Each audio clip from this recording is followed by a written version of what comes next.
Herkese iyi günler arkadaşlar.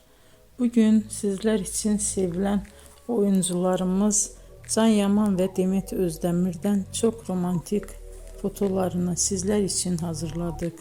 Onlar Erkenci Kuş dizisinde başrolları paylaşmış ve sevgili olmuştular.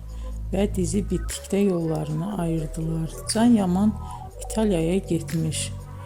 Orada yeni dizide rol almış arkadaşlar. Biz de sizler için onların en romantik karelerini hazırladık. Arkadaşlar kanala abone olup yorum yazsanız, videoları sona kadar izleseniz çok sevinirim. Hoşça kalın. Bizden bu kadar arkadaşlar.